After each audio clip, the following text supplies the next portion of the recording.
Assalamualaikum dan salam Sarawakku sayang, bersama saya Fiaz Matram. Tumpuan berita. Program Juh Bermukun 76 jam tanpa henti untuk mencatat sejarah dalam The Malaysia Books of Records telah bermula pada 27 Mei sehingga 30 Mei 2022.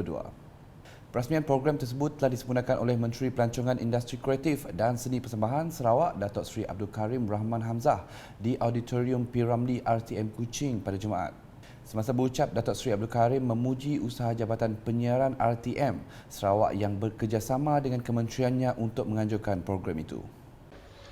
Penganjuran program melalui kerjasama strategik seperti ini amat digalakkan sebagaimana yang disarankan oleh kerajaan dalam usaha kita untuk memastikan setiap program yang dilaksanakan memberi nilai tambah, nilai positif dan juga nilai impak positif kepada masyarakat secara keseluruhannya. Tambahnya, selain untuk mencatat sejarah dalam The Malaysia Book of Records, program ini juga boleh menarik minat pelancong domestik maupun pelancong asing untuk mengetahui mengenai bermukun. Sementara itu, di dalam program berasingan di Pusat Convention Borneo Kuching BCCK pada Jumaat, Datuk Seri Abdul Karim melancarkan mural terbesar di Sarawak, The Largest Sarawak Theme Mural Maze, yang memaparkan warisan dan sejarah mural. Menurut Datuk Seri Abdul Karim, tema mural tersebut merupakan tonggak utama pelancongan Sarawak dalam CANFF atau Culture, Adventure, Nature, Food and Festival. Katanya, maze mural bertema Sarawak terbesar bersedia untuk mencipta rekod dalam buku rekod Malaysia dengan keluasan lukisan mural seluas 1,370 meter persegi. Tambah beliau, penghasilan lukisan mural tersebut mengambil masa kira-kira 5 bulan hasil usaha dan bakat pelajar dari Universiti Malaysia Sarawak UNIMAS, Universiti Teknologi Mara UiTM, Cawangan Samarahan, Universiti Swinburne Kampus Sarawak, Universiti UCSI Kampus Kuching dan Universiti Teknologi Sarawak.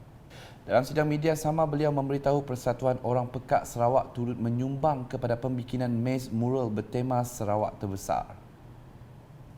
Laporan seterusnya, kelestarian alam sekitar adalah penting dalam menjadi sebahagian daripada inisiatif pembangunan Sarawak untuk generasi akan datang. Timbalan Menteri Tenaga dan Kelestarian Alam Sekitar Sarawak, Dr. Hazlan Abang Hipni berkata, penubuhan kementeriannya adalah satu langkah besar Premier Sarawak, Datuk Patinggi Tan Sri Dr. Abang Abdul Rahman Zohari Tun Datuk Abang Openg, bagi menangani isu berkenaan. Jelasnya, tenaga dan kelestarian alam sekitar merupakan perkara yang saling berkait rapat dalam mencapai penyesuaian menghadapi cabaran perubahan iklim. Because to achieve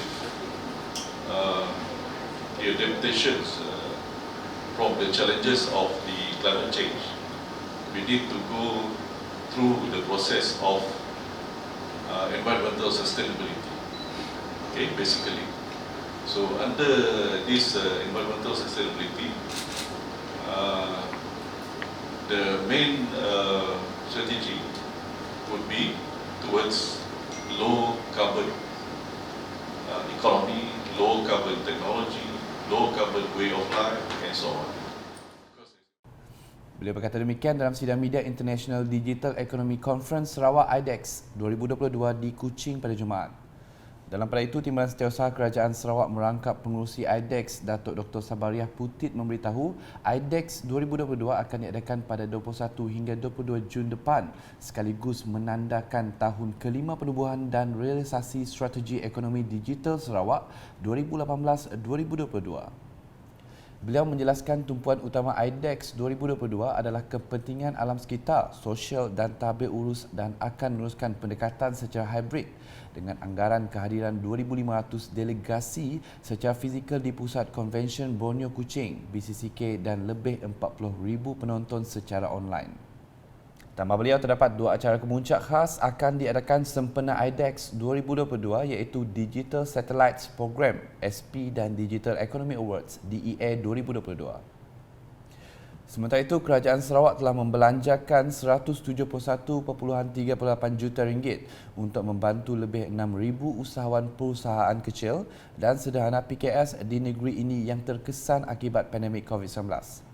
Timbalan Premier Sarawak Datuk Amar Awang Tengah Ali Hassan berkata kementeriannya dengan kerjasama agensi seperti Perbadanan Pembangunan Ekonomi Sarawak SEDC, Perbadanan Ekonomi Digital Sarawak SDEC dan 11 institusi keuangan tempatan membantu menyalurkan beberapa bantuan keuangan untuk membantu golongan PKS ini.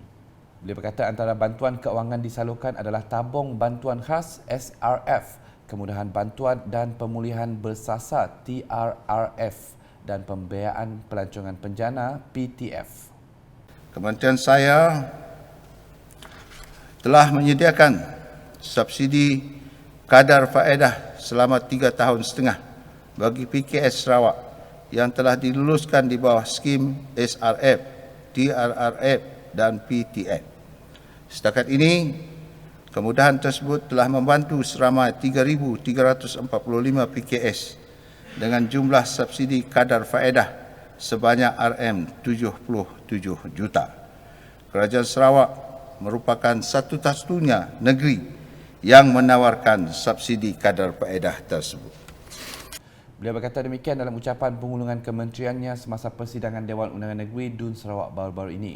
Tambahnya lagi, bantuan skim kredit mikro Sarawak SKMS telah disalurkan pula telah memberi manfaat kepada 1,689 PKS termasuk golongan B40 dengan jumlah kelulusan sebanyak 49.5 juta ringgit. Ujar Datuk Amar Awang Tengah lagi, skim pinjaman industri kecil dan sederhana SPIKS pula telah membantu seramai 417 PKS Bumiputera dengan jumlah kelulusan sebanyak 31.08 juta ringgit. Bagi bantuan graduan ke arah keusahawanan gerak dan usahawan teknikal dan vocational USTAF, beliau memaklumkan ia telah membantu seramai 857 graduan dan lepasan institusi vocational dengan teknikal dengan jumlah kelulusan sebanyak 7.8 juta ringgit.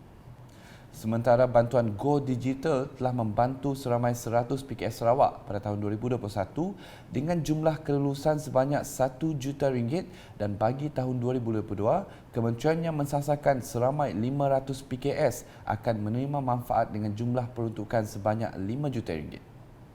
Tambah beliau lagi, kementeriannya juga turut melaksanakan Business Empowerment and Recovery Fund (BES Fund) dan setakat ini sebanyak 3.25 juta ringgit telah diluluskan bagi penganjuran 21 program peningkatan perniagaan untuk Persatuan Perniagaan Sarawak. Sekian isi tengah hari bersama saya Fidas Matrang. Berita lebih lanjut boleh didapati di semua platform media sosial UKAS termasuk portal ukas.sarawak.gov.my dan UKAS channel YouTube. Salam UKAS.